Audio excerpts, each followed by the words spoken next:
Bom, então vamos lá. Primeira coisa, né? Como que foram de férias? Espero que tenham passado bem. De quarentena, aqueles que possível, né? Sempre nas casas de vocês, porque tá ficando complicado ultimamente, né? Sair parece que tá cada dia mais arriscado, enfim. Talvez eu esteja surtando por causa da quarentena. Muito talvez, assim, provável. Não quero dizer nada. Mas vamos lá. Gente, que felicidade estar aqui com vocês de novo. Faz falta da aula. Seria melhor se fosse pessoalmente, pelo menos, né?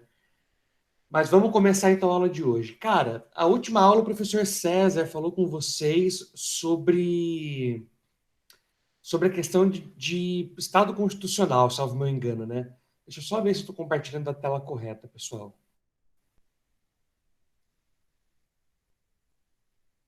Não, vou alterar aqui, só um momentinho. Bom, então o professor César falou com vocês sobre Estado constitucional na última aula, né? E eu vou falar com vocês hoje sobre os regimes de governo.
Bom, estão ouvindo?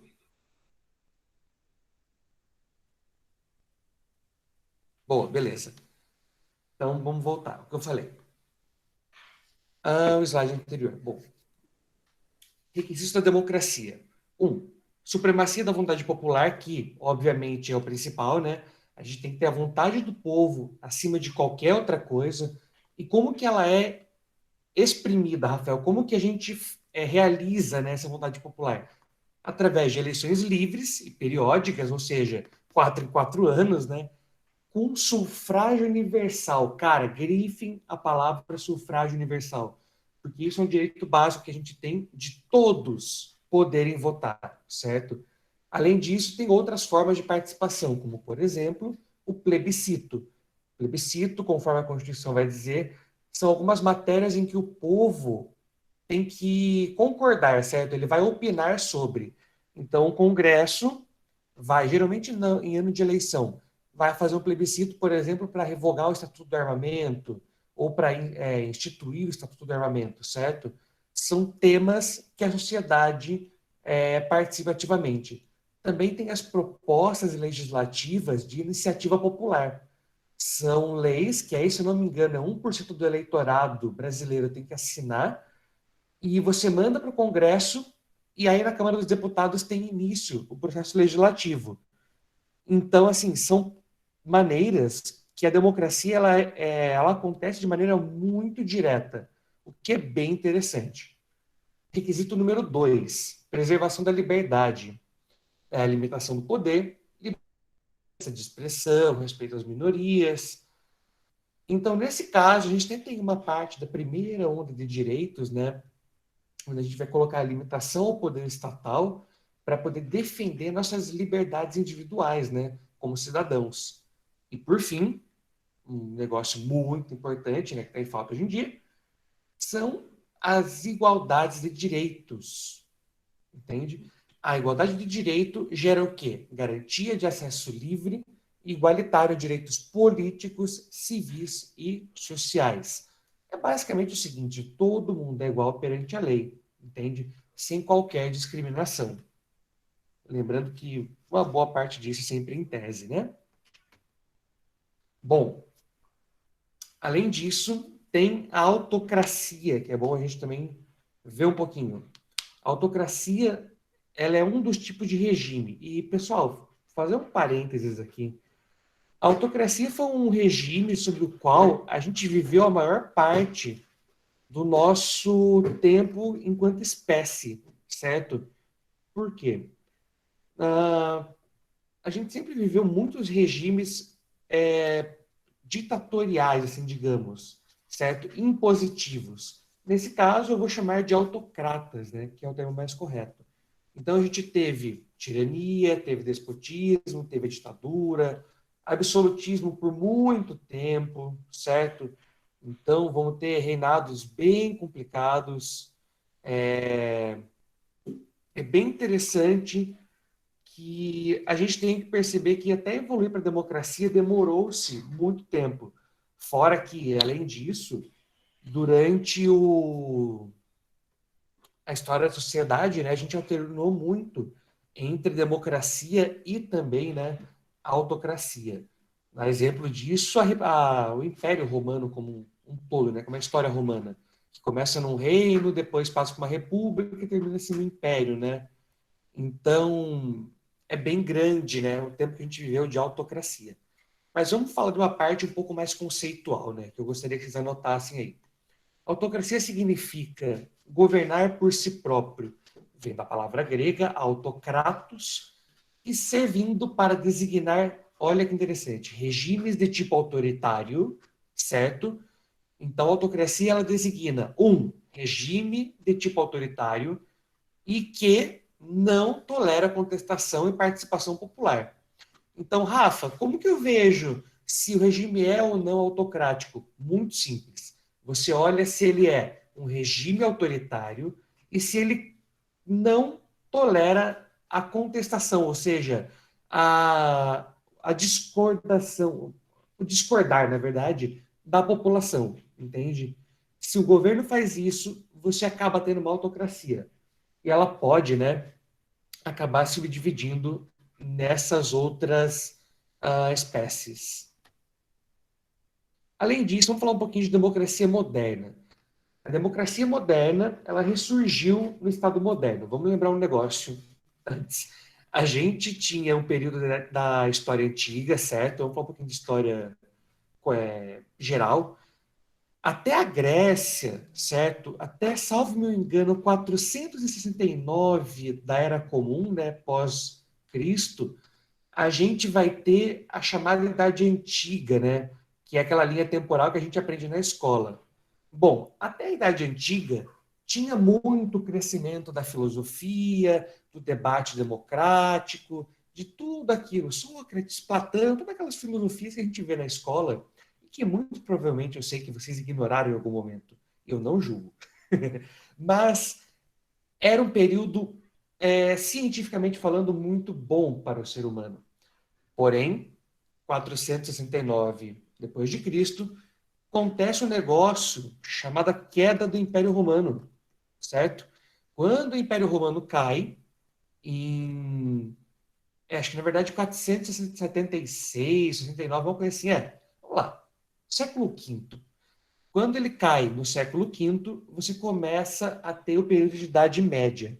E, gente, vamos lembrar que a Idade Média tem quase 1000 anos, ok? Ela vai de 476 depois de Cristo até 1453, com a queda de Constantinopla, certo? Ali no Império Romano do Ocidente, do Oriente, desculpa.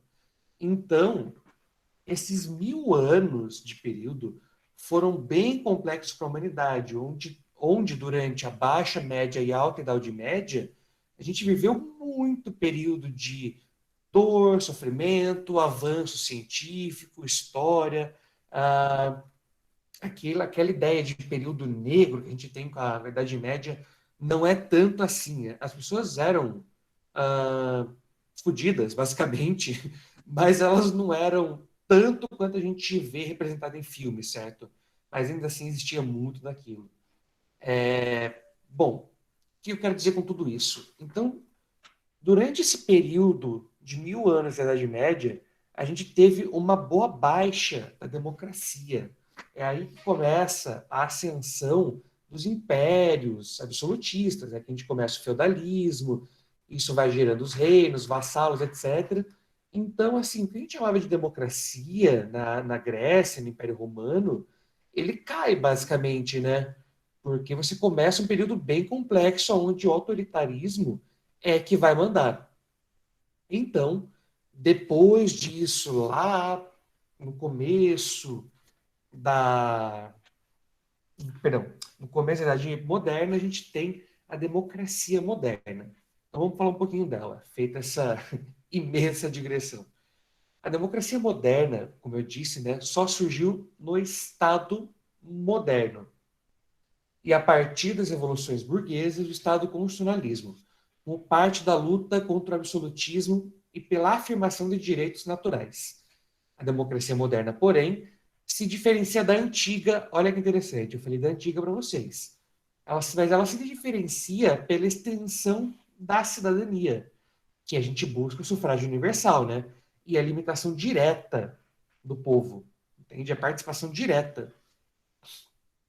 Então, nesse caso, a gente tem a democracia representativa, né? Deputado, senador, etc. A gente elege para eles fazerem leis. Olha, além disso, nessa frase que a gente consegue extrair disso. No primeiro parágrafo, a gente vai falar como parte da luta contra o absolutismo e pela afirmação dos direitos naturais. É muito interessante olhar para isso pelo seguinte: por que a gente está lutando contra o absolutismo e a afirmação de direitos naturais? Como eu disse, vivemos um período bem obscuro na idade, perdão, na vida do ser humano, como história. Então, com a ascensão do absolutismo, a gente vai ter, né, aquela grande frase do Luís XIV falando do L'État c'est moi, né, que o Estado sou eu, o Rei Sol, que era melhor que todo mundo. Tinha um negócio de acharem que Deus que colocava o rei naquele lugar, entendeu? Algo bem do faraó, gente. É interessante, né, como a história é sempre interligada. Os absolutistas pegando um direito divino que os faraós, por exemplo, usavam. Por que eu estou falando isso? Porque o Estado moderno, a democracia moderna, ela surge contra o abuso do Estado, entende? Contra altos impostos, contra um processo penal sem defesa, entende? Contra uma repressão estatal contra a burguesia, que basicamente, em 1789, quando cai a Bastilha, você tem o seguinte, uma ascensão da burguesia. Diz alguns historiadores que a Revolução Francesa nada mais foi que uma revolução burguesa, né? Os burgos, os grandes comerciantes, que acabam levantando-se contra o governo, né? Se insurgem contra o governo francês e derrubam Luís XVI.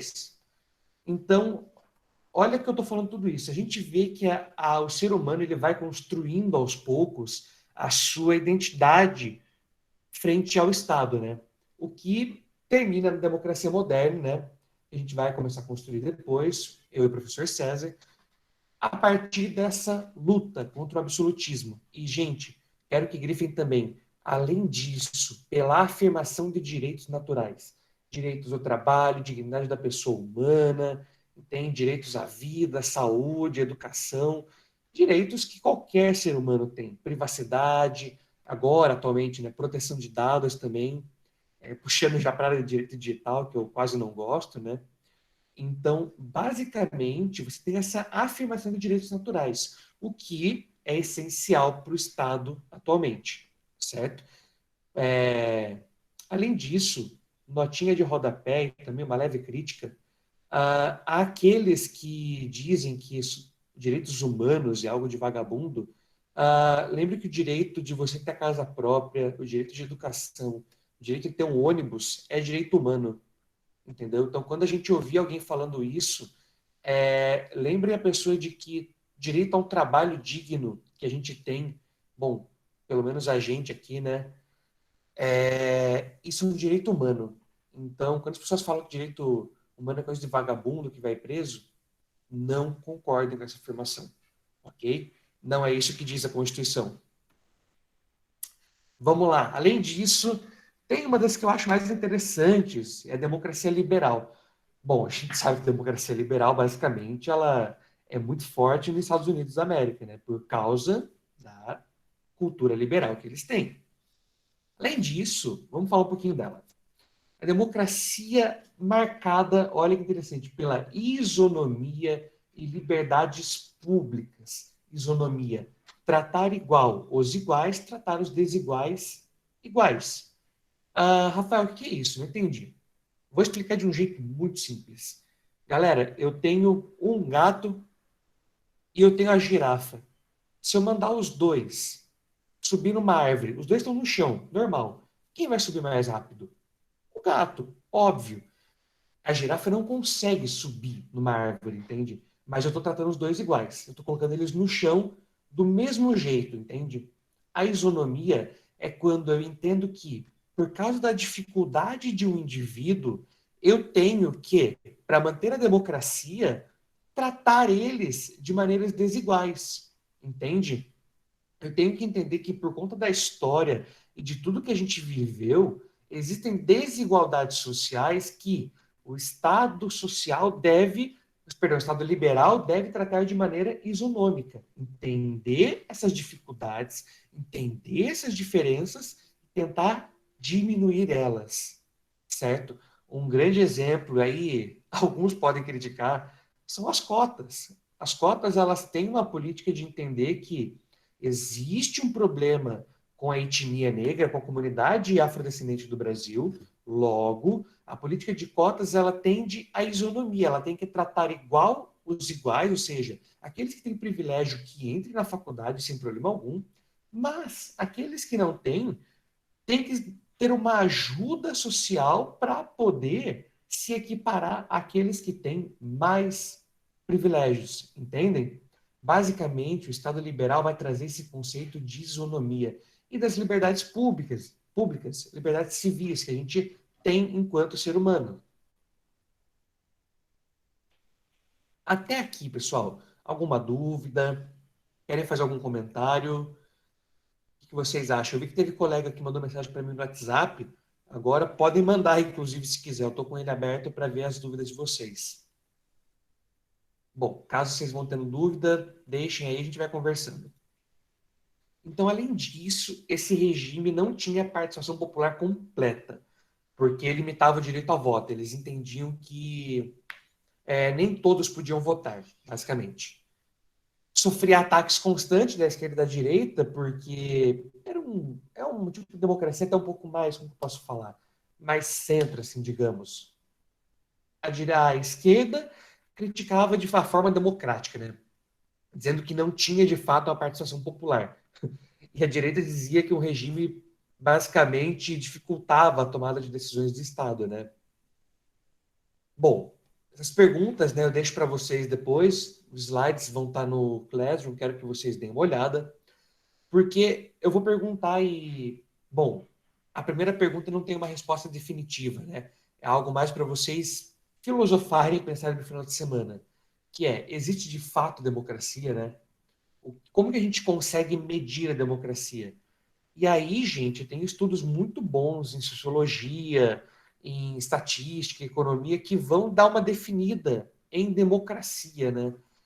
Procurem depois, e isso pode cair muito em geopolítica para vocês no Enem, isso pode de fato cair em filosofia e sociologia. Eu sei que são matérias que têm um pouco menos de pergunta, mas, gente, são matérias, às vezes, para alguns mais simples, acertando o ponto é o que importa, né? Então, deem uma olhada depois em conceitos de democracia, né? Isso vai ajudar muito na prova.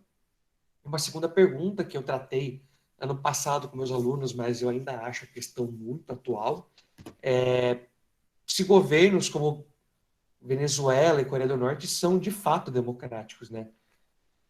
Eles dizem que sim, né? Como toda boa ditadura, há uma democracia morta por trás, né? Uma democracia suprimida. Fala bonita agora, inventei do nada.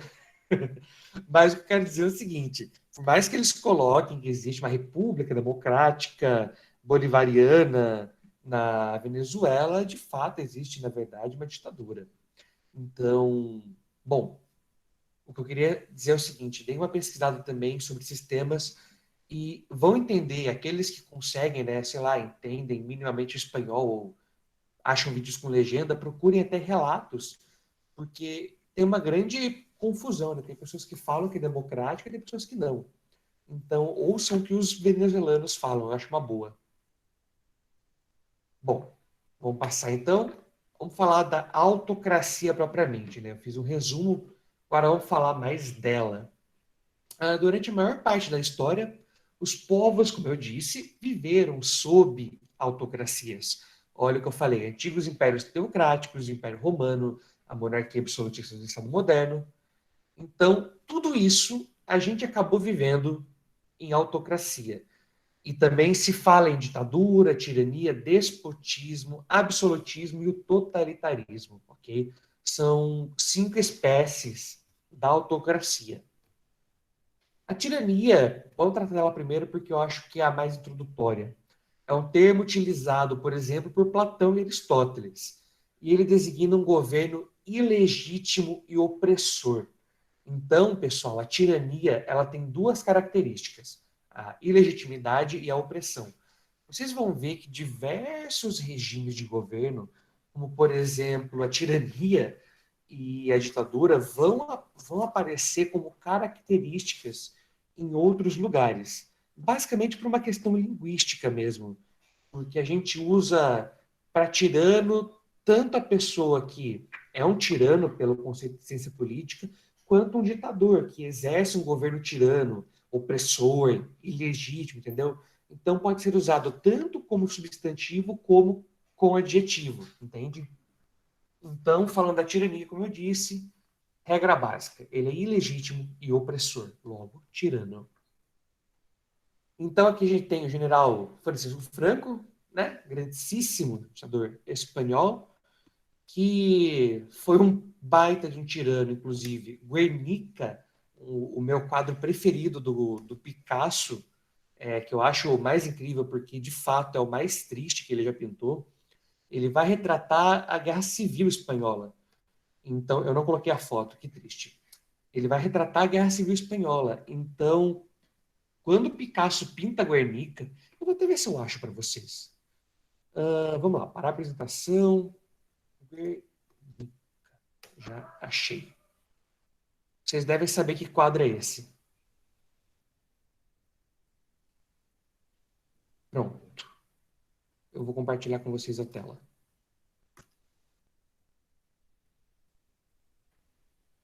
Esse quadro, para mim, cara, é uma pintura muito bonita porque ela vai representar 100%.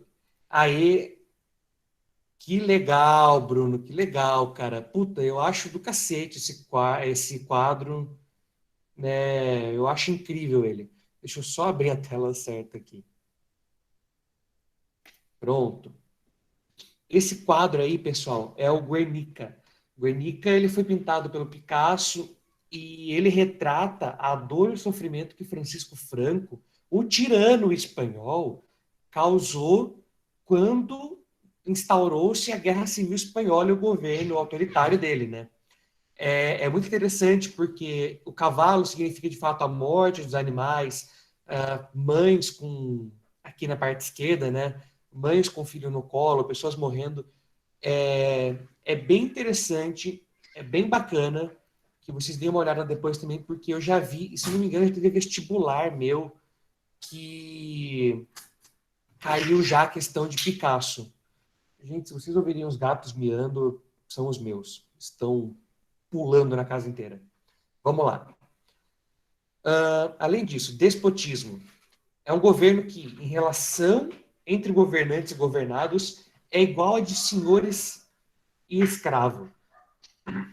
Desculpe. Então, o que acontece? Geralmente, se considerava que os déspotas poderiam governar a título legítimo, pois esse tipo de dominação era aceito ou merecido pelos povos dominados.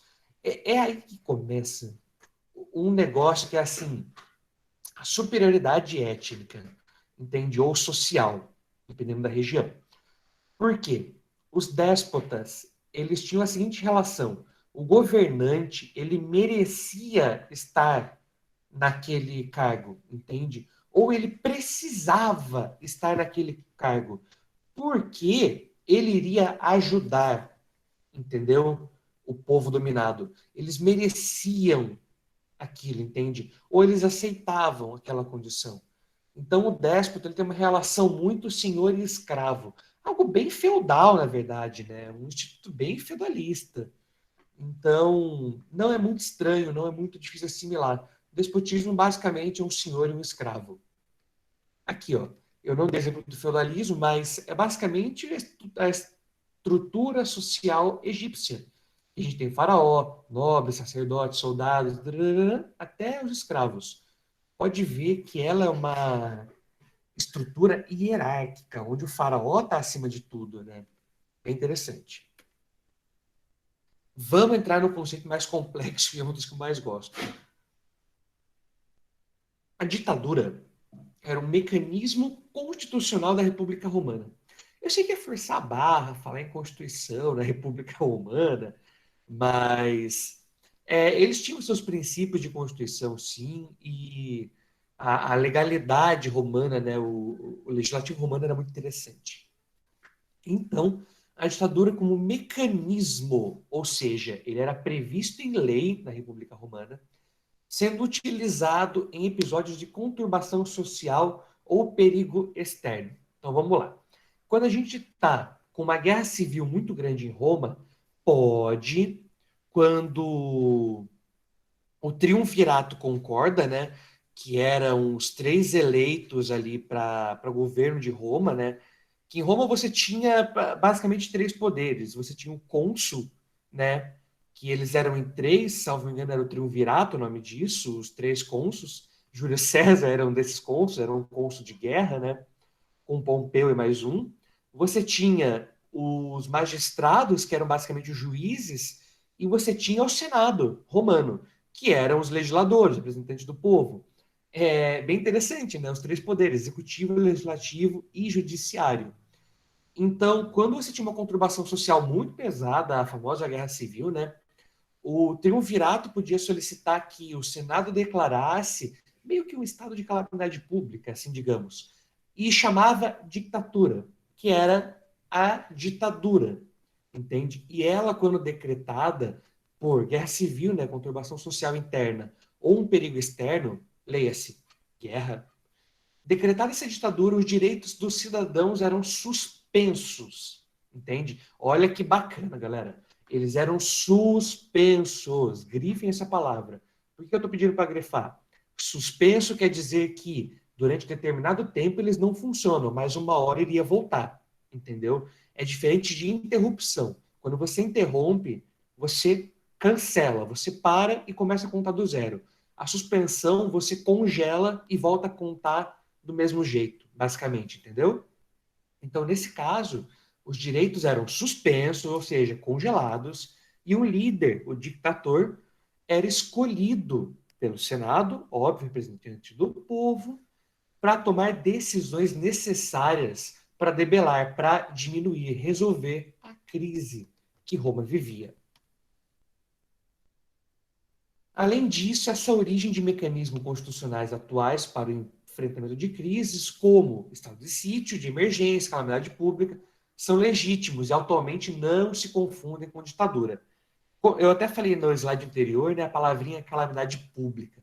Bem bacana, porque olha que interessante.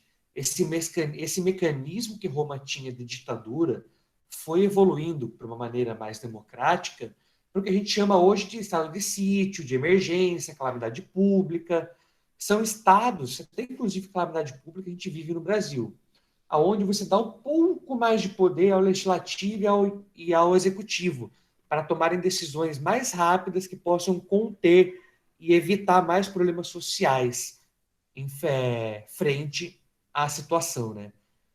Por exemplo, o Covid. Além disso, a gente teve essa ditadura do Júlio César, né? Que ele volta da guerra contra a Gália, né? Muito famoso, muito condecorado, né? Uma guerra que, na verdade, assim, foi muito criticada porque Júlio César ele iniciou a guerra, né? E Roma já tinha seus conhecimentos de regras de guerra, né? Onde você não podia começar uma guerra. Roma só podia reagir a um domínio externo. Ele nunca poderia começar uma guerra, desculpa. Então, Júlio César ele começa uma guerra contra a Gália, né? E o que a gente chama de gauleses hoje, que vai ser basicamente os celtas, desculpa, da parte francófona, eles vão entrar em combate com Júlio César, ele vence, volta, domina todo mundo, chega até o que a gente chama da Alemanha hoje em dia, né? E quando ele volta, ele dá um puta golpe, falando que o Estado, porque o procônsul tinha morrido, então eles tinham que escolher um novo, que era ou Júlio César ou Pompeu. E ele queria vencer Pompeu. Então, quando Júlio César acaba de ver que não vai derrotar Pompeu, ele dá um golpe, entra, começa a ditadura romana, e aí a gente volta. Porque após a ditadura de Júlio César, que não teve prazo determinado, porque ele deu um golpe, né? Ele começa o que a gente chama de ditadura hoje em dia, né? Que não tem um prazo, foi associado a um governo forte, com poder concentrado e apto a tomar medidas excepcionais.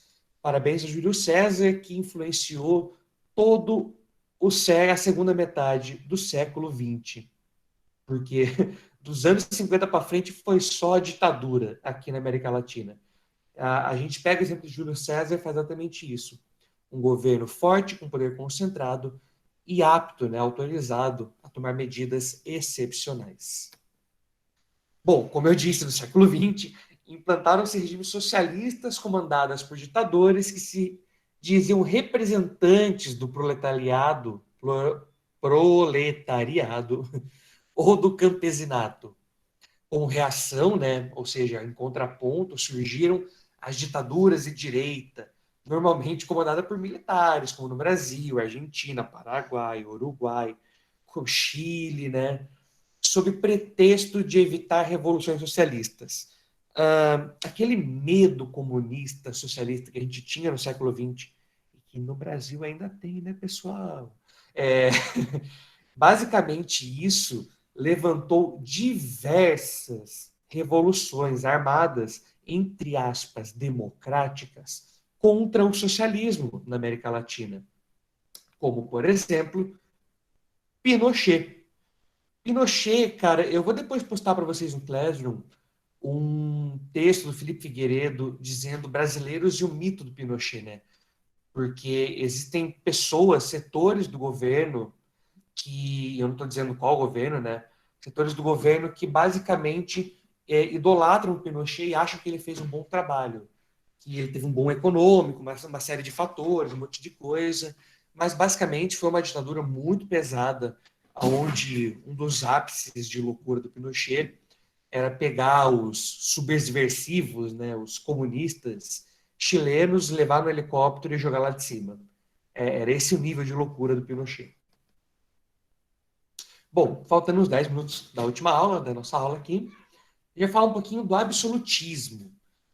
Chamavam absolutistas todas as monarquias que se impuseram à formação de estados modernos, ou seja, para ser absolutista, tem que ser um estado moderno, que decorrendo essa qualificação do fato de os reis concentrarem em suas mãos todo o poder do estado. Então, a gente já tinha um estado moderno, já tinha um conceito de estado, de Leviatã, de contrato social, Thomas Hobbes, parafernália, toda essa, que eles pegavam esse Estado e concentravam todo o poder na mão de um monarca. Muitas vezes um monarca patriarcal, ok? Um monarca homem. A mulher não tinha. Bom a gente lembrar que aquela estrutura era patriarcal. A mulher não tinha liberdades individuais igual o monarca homem, o rei. Do combate ao absolutismo, como eu disse já anteriormente, é que surge a democracia moderna, né? Bom, grandíssimo Luís XIV, né? Letar ses moi, né? Que ele diz que o Estado sou eu. É o nosso famoso Rei Sol, né? Que diz que o Deus, através do nosso Deus cristão, Jesus instituiu ele como rei francês. Bom, além disso, pode falar o autoritarismo. O autoritarismo ele está presente em todas as espécies de autocracias, ok? Ele é um conceito moderno, a gente adota o conceito moderno, é o mais atual, é o mais utilizado também, que significa o monopólio do poder por uma pessoa ou por um grupo de pessoas, ok? Excluindo a participação dos destinatários do poder na formação da vontade estatal. Vamos destrinchar então esse conceito. Basicamente, autoritarismo é o poder total na mão de uma pessoa, o controle total na mão de uma pessoa ou de um grupo, ok? De um nepotismo, ok? Que é um grupo de pessoas. Bom, excluindo a participação dos destinatários, ou seja, do povo, que o povo é que é o destinatário desse poder. Os governantes tomam ações que vão influenciar no povo, entende? Então, logo, para ser um governo autoritário, tem que excluir a vontade popular, certo? E há um predomínio do poder executivo, ou seja, o poder executivo é muito mais forte e muito mais hipertrófico, ou seja, acima dos demais poderes, que funcionam, aspas, né, sob aparente normalidade. Diferentemente do totalitarismo, esse tipo de governo, de regime, desculpa, normalmente não procura impor sua ideologia ao povo. Por quê? Ele está cagando para se o povo pensa A, B ou C. Ele quer controle, ele quer domínio social, entendeu? A ideia do governo autoritário não é impor uma ideologia. Porém, contudo, entretanto, todavia, mas ele pode impor uma ideologia, ok? O governo autoritário pode impor uma ideologia, mas a princípio ele não é ideológico, ele se contenta com o controle político. O autoritarismo também não é incompatível com o Estado de Direito, ok? Vocês já vão entender. Possuindo, em regra, uma Constituição. Porém, não há liberdade de oposição, direitos fundamentais não são adequadamente garantidos. Não é, portanto, um Estado democrático de direito. Entende? Rafael, o que você está falando meio bravo aí? Eu vou explicar para vocês entenderem a minha raiva. Existem governos que eles podem falar que são democráticos.